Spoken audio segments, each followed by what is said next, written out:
Supreme Core's Phoenix Feather is the wand core for witches and wizards, whose wand apparently wants a speaking role. It is the rarest of Ollivander's 3 Supreme Cores, and it can produce the widest range of magic. But it often takes longer to reveal what it can really do. That makes it unpredictable, in a very annoying way. The wand may seem quiet for years, then suddenly decide the duel is actually about its personal growth. Phoenix Feather wands can also act on their own, which sounds impressive until your wand starts improvising during a life-or-death situation. Harry and Voldemort having feathers from the same phoenix turns their rivalry into less of a coincidence, and more like one magical bird causing international problems. Dragon Heartstring is power with smoke coming off it. These wands learn dangerously quickly, like Hermione Granger's wand, cast big, flashy magic, and bond strongly with the person holding their loyalty right now. That right now part matters, because Dragon Heartstring can change allegiance if won. It is also the easiest of the 3 Supreme Cores to turn toward the dark arts. It's used by Lucius Malfoy and Bellatrix Lestrange. The core does not make the owner evil, but if the owner is already sprinting downhill, it will not exactly ask for a safety briefing. This is the wand core for fast results, loud spells, and consequences arriving slightly later with official paperwork. Dragon Heartstring hears subtle charm and responds by blowing a hole through the wall. If a wand core could roll up its sleeves, this one would do it before anyone explained the assignment. Unicorn Hair is the stable one, which means it is probably underappreciated. It produces consistent magic and is least likely to suffer strange blockages, and is the hardest core to turn toward the dark arts. It usually stays loyal to its first owner, which makes it dependable, but also stubborn in a very emotional way. Its weakness is raw power. Unicorn Hair is not usually the strongest core, and if it is badly mistreated, the hair can die and need replacing. That is not just wand maintenance. The wand quietly gives up on the relationship.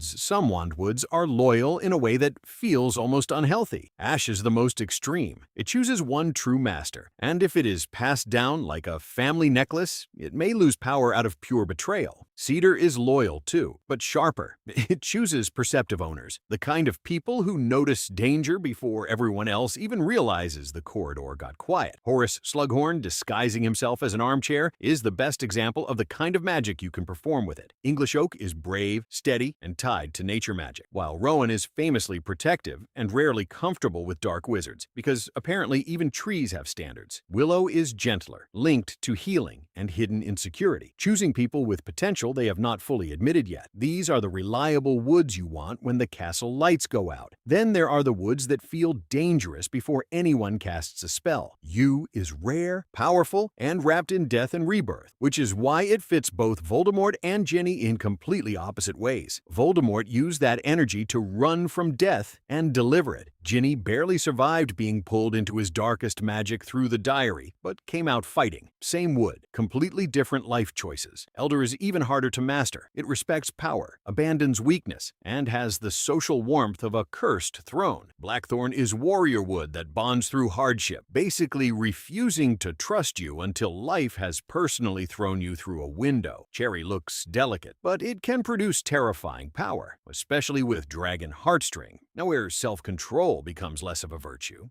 and more of a public safety requirement. Hawthorn is contradiction in wood form, capable of healing and curses. It fits perfectly to Draco Malfoy, who seems to be conflict himself. Family loyalty, fear, pride, pressure, and hesitation, all trapped in one person. Walnut loves intelligence and innovation, but in the wrong hands. Like Bellatrix Lestrange, it becomes frighteningly obedient. The picky woods are where wandlore starts sounding like a job interview you are failing. Acacia is so selective, it may refuse to perform for anyone except its proper owner. And even then, it saves its best magic for the truly gifted. Beech demands wisdom and open-mindedness, which means it probably rejects half of Hogwarts before breakfast. Black Walnut needs honesty. If the owner lies to themselves, the magic suffers, making it the worst possible wand for anyone with a dramatic secret. Hornbeam chooses people with intense vision, like Victor Crumb, adapts quickly to their principles, and then refuses to perform magic that goes against those beliefs. Fursuit's focused survivors and dislikes indecision. Minerva McGonagall's fur wand fits her perfectly, strict, resilient, and built for transfiguration magic that does not waste a single movement. Laurel can be powerful, even dangerous, but it hates laziness and may be won away if its owner gets too comfortable. These woods do not serve you. Give them the wrong owner, and the magic does not politely underperform. It sulks, stalls, and turns every spell into an awkward awkward reminder that the wand chose badly. Some woods are built for ambition. Aspen is elegant, pale, and famous for martial magic, often choosing duelists and fighter. Ebony is bold, excellent for combat magic and transfiguration, and tends to choose outsiders who refuse to bend. Maple wants explorers and high achievers. Stay still too long, and the wand gets bored with your entire lifestyle. Red oak is not about rage,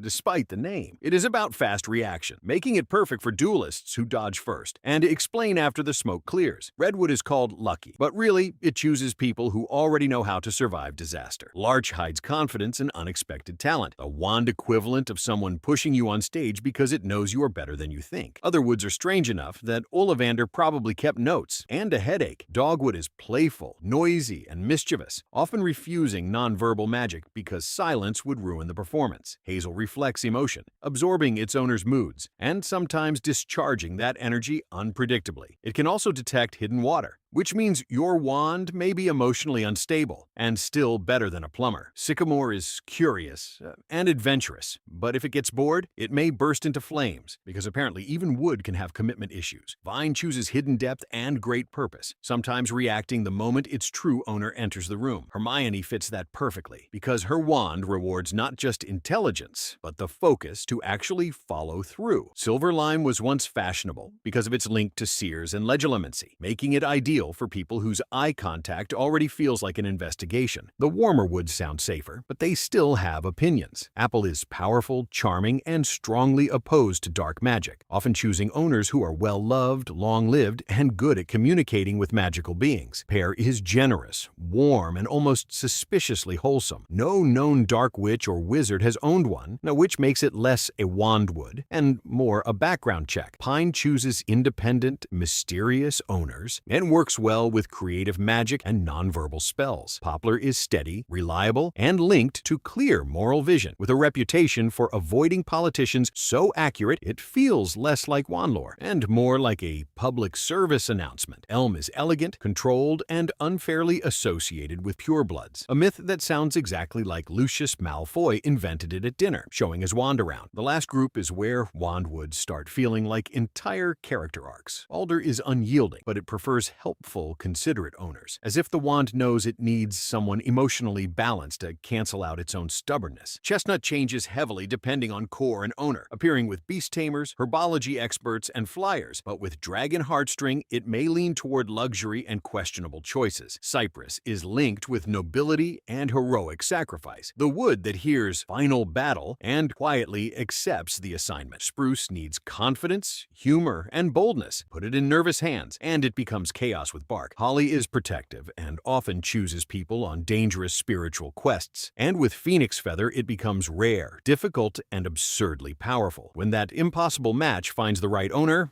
nothing stands in its way. Harry did not just get a wand. He got a magical partner that was somehow just as sane as he was.